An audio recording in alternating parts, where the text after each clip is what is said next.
The inflation part is a total crock altogether, and could be solved if they would just allow the shale producing and the fracking back in. We could cut all of our costs down, because every cost is related to fossil fuel. The fact that these idiots want to make eliminate fossil fuels all at one stroke of the pen, which we couldn't support that type of environment anyways. The power grid would never handle it.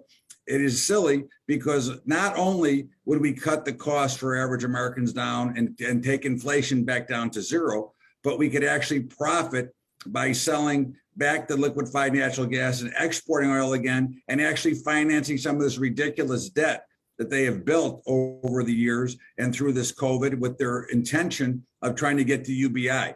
And I think that is where we are. And the inflation numbers they report, remember, are never accurate, because they don't include the two big expenses for every family are food and energy. And those numbers they report to you are always excluding food and energy.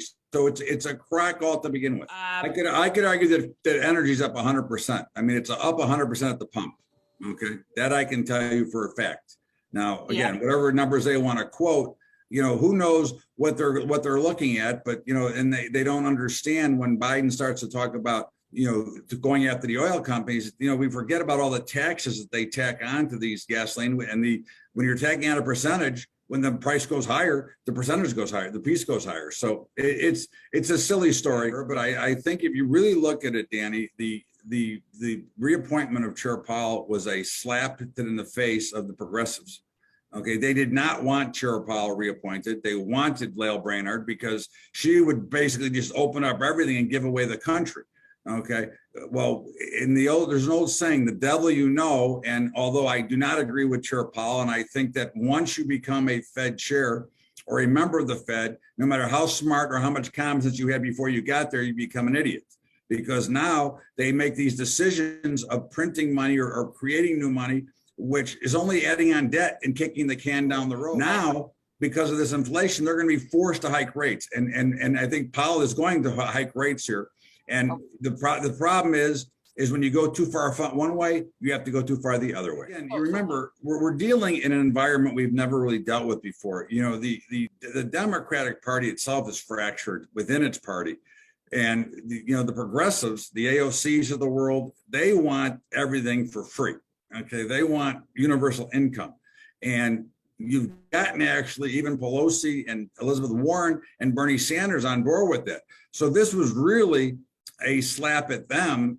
And I think that more importantly is that we slowed down the pace of what this spending we're going to do, because what they always forget is you can spend as much as you want, but at some point you got to pay it back. We're already the greenest country in the world, and 36% of the population, which resides in China and in India, are never going to stop using coal. They are not going to stop burning coal forever, okay, until they find a cheaper source, because coal is the cheapest to burn. They can't even get enough coal anymore.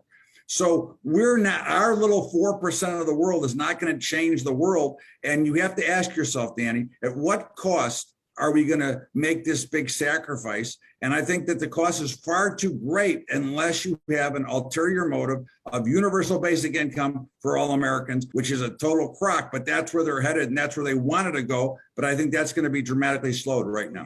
We've made some very tragic errors, giving total control to Saudi Arabia for OPEC, Russia, and China. Okay, we have given up our power and given up the control of the United States of America being the controlling party. So I think you're going to have some real trouble. We're going to have to hike rates because this inflation is too far out of hand.